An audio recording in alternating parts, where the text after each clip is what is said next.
Hello, everyone. I'm Laura Nicola. I'm your faithful therapist. Thank you for joining me. Today I'm talking about your untrustworthy brain. Did you know that your brain is wired to think more thoroughly about negative experiences than positive ones? Yikes! Yeah, why is this? Well, it has to do with the structure of our brain.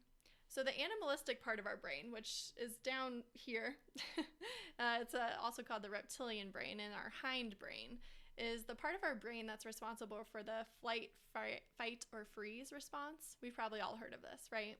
Well, that's what keeps us alive. It's what keeps us safe. And that part of our brain is basically on 24/7, it seems like, kind of scanning our environments. It, looks for situations or people or events that possibly are unsafe and that could hurt us in some way. This isn't a part of our brain that we can just turn off. Sometimes, unfortunately. Most of the time, thankfully. But this part of our brain is scanning for those negative things, those negative instigators, more so than the positive ones. So that's why, basically, our brain is wired to think more negatively, unfortunately, than positively. And the reason that I'm telling you this is not to depress you. It's to challenge you to fight against your negative thoughts. I think a lot of people, we all have this internal world that we live in our own thoughts, right? But if we slow down and we actually think about the amount of thoughts that we have and how often our thoughts are negative, we have to start challenging ourselves to be more positive in our thinking, because otherwise we're harming ourselves. Because thought-based disorders, such as depression or anxiety, is just a few, they thrive off of the structure of our brain that scans more for negative than it does positive.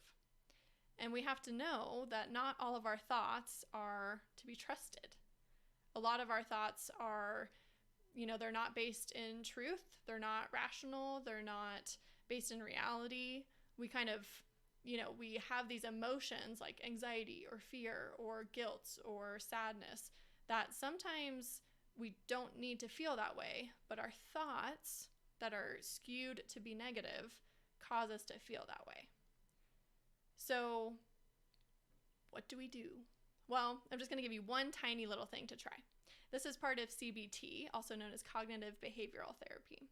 I'll talk more extensively about that in a later video, but just here's one little nugget to try.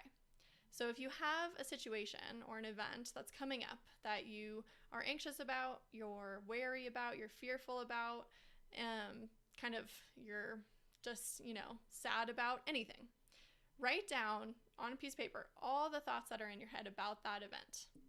And then all you do is you go down the list one by one and you ask yourself, is this thought true? That's it. Super simple, right? More often than not, you'll probably find, after maybe doing this exercise a couple times, that a lot of the thoughts that you've written down are not true. It's our brain's way of trying to protect us by something that might seem unsafe, even though it's not. So it's just one small way to try to kind of make sure that we're trusting our mind more than trusting our brain, which it might seem like those are the same, but our mind is more our cognitions. It's more our frontal lobe up here, which is responsible for reasoning and making decisions, and it's something that separates us from a lot of animals, is that we actually have the ability to think. So it's bringing that part of our brain back online, kind of being, thankful for this part of our brain, which keeps us safe, but trying to, think more thoroughly in a more positive way rather than a negative way. So, short, small tip, try it out. Let me know if it works. If you're curious about anything I said today, leave it in the comment section. Subscribe for more videos to come. Be sure to follow me on Instagram and also on Facebook. And just be sure to, stay tuned for more videos. And as always, many blessings.